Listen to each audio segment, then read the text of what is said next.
Let's go. Let's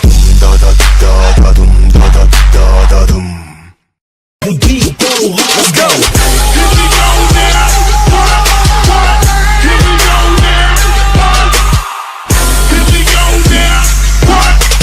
If I hit the switch, I can make the ass.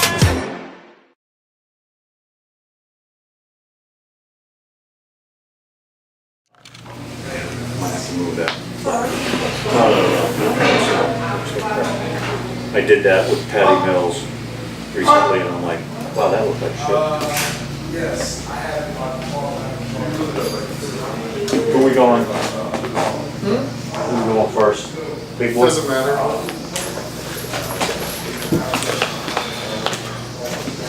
Alright, don't film this because I get a hernia doing this. Do you need help? What's this, glue dude? Holy moly. Oh, actually, this is, See if I can find that's kind of heavy. Not going past that point. it. Well, you better not go past. You better not go past it. There we go. He gonna do some core. Brian's not gonna work out. He's just gonna do some core. You wanna go first? Pay for it. Yeah, we'll get it's not here.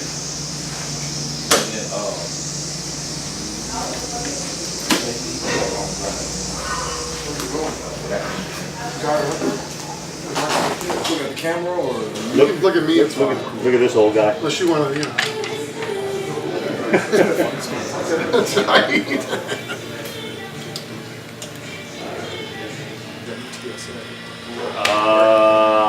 No. We got a mother load of you though last year when we were out there for. For the preseason game. When you scored the winning touchdown, Yeah. right in front of me, and I'm like, Oh, we look at can't- this. But we can't use that anymore, unfortunately. Because of video restrictions. Hey, Aaron. All I can use is in Indiana today. Oh man. Well, I gotta drive to Kansas City. Is that good or done? Right there? That's not so bad, right? It's not a bad drive. It's like 11 and a half, 12. We made the drive many, many times. All right, rolling. Okay. I'm gonna start off with Aaron Green from San Antonio, Madison kid. Been training him since he was in middle school.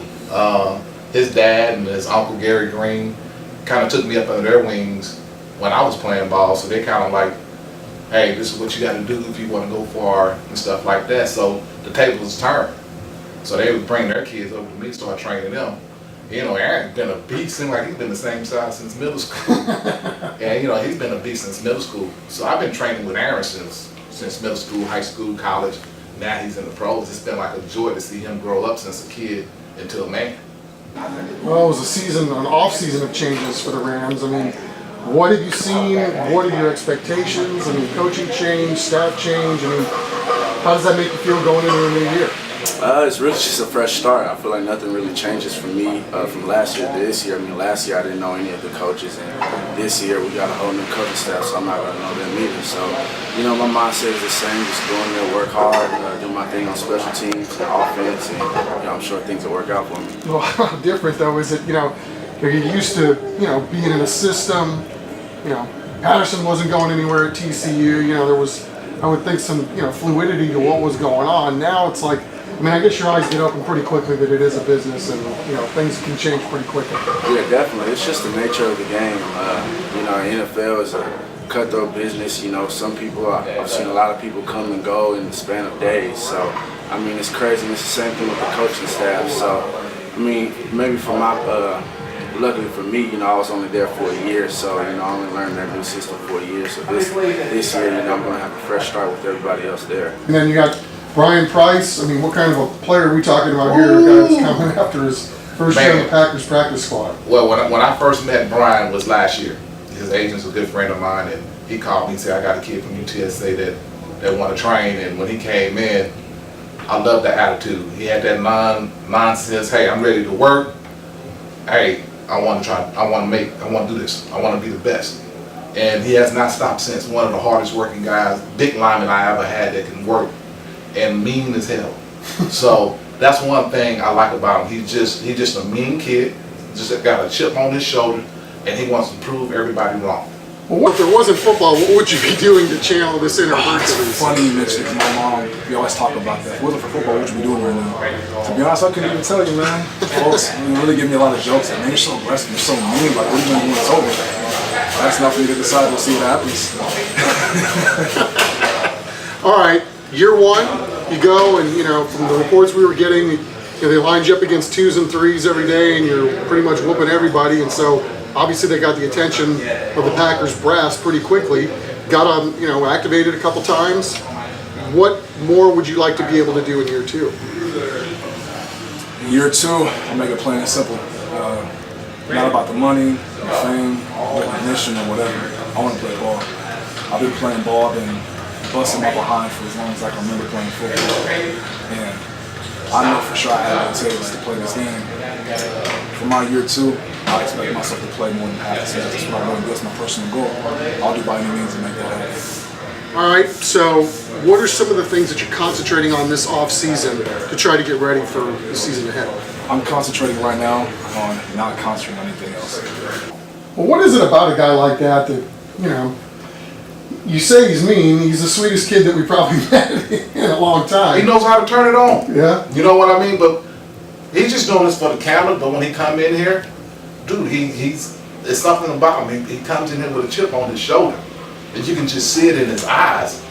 But you guys are around, so he's not going to do that while you guys are around. But around us, he's a mean dude. He really is. It's just like he's angry all the time. Right. All right. What about Cheek? Yeah, that's been the coolest deal of it all, is following in my dad's footsteps. And my dad pretty much, gives me the same advice. Just stay at it, give it your all, and I've had a blast. Met some great guys along the way. Playing at this level has been a dream of mine, from a little kid. Most of us can say that, but not everybody can say that their father played there, and I'm being able to attempt to fill his shoes.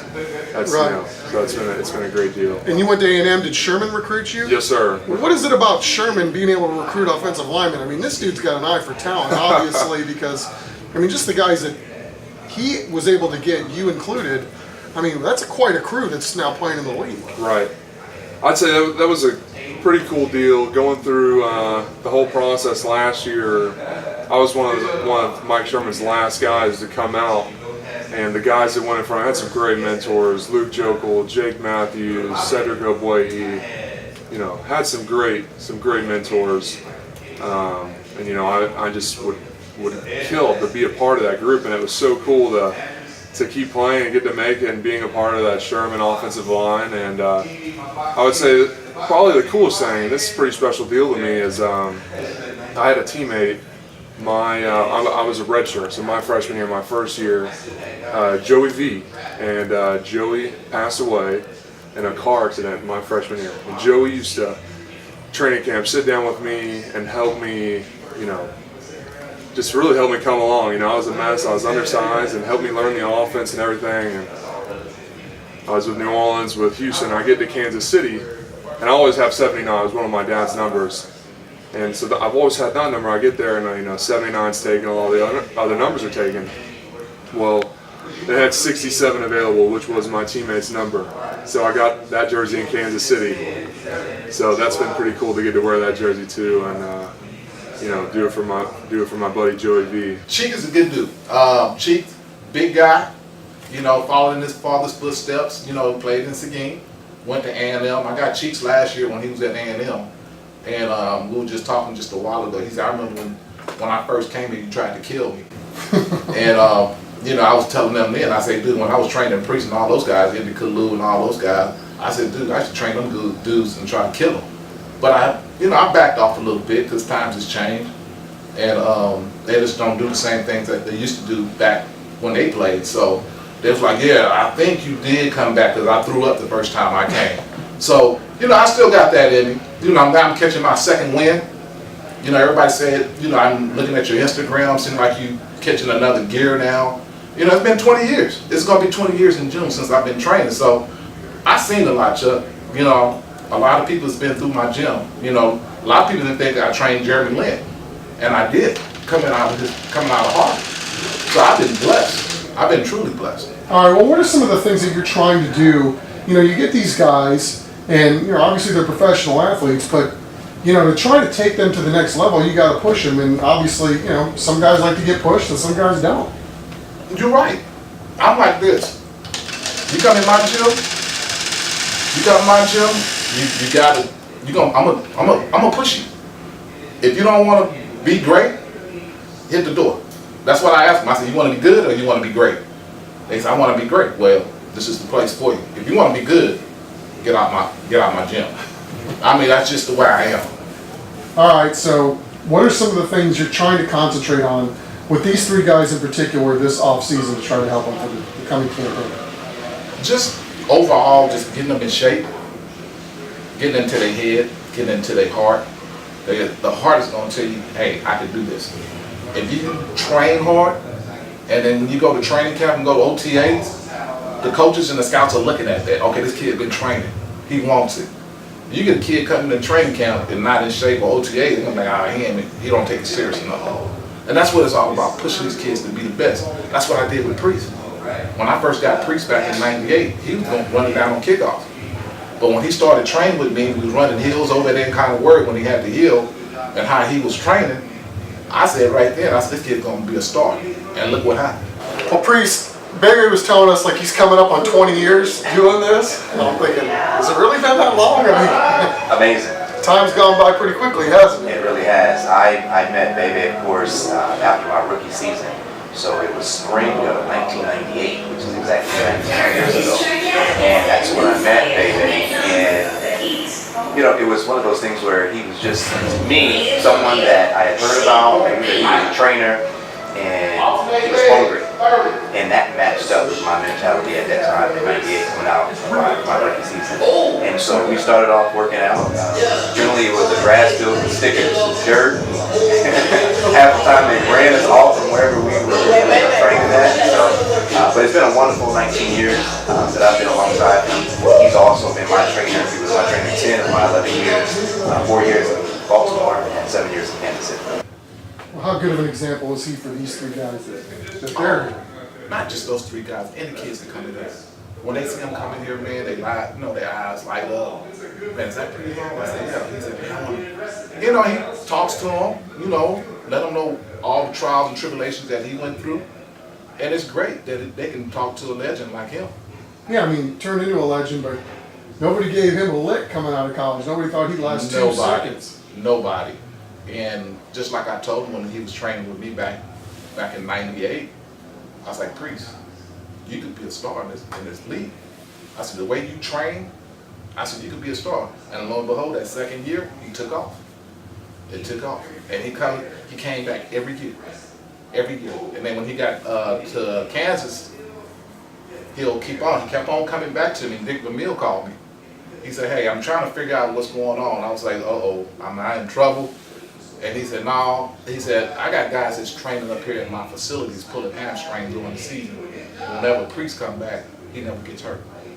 He said, I'm trying to figure out why. He said, can you come up here? And they flew me up. And I just did some consulting, just walking around and stuff like that. But they were doing everything right, but sometimes you got to separate yourself if you want to be great. Right. What are you most proud of after 20 years? My health. Keeping me young. I'm 54. God has been good to me. I just get my joy just helping kids and then seeing them go through life. And a lot of guys it's not going to play professional football, basketball.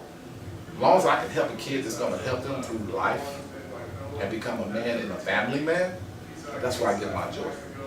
All right. Works for me. Slinging it pretty hard there, big fella.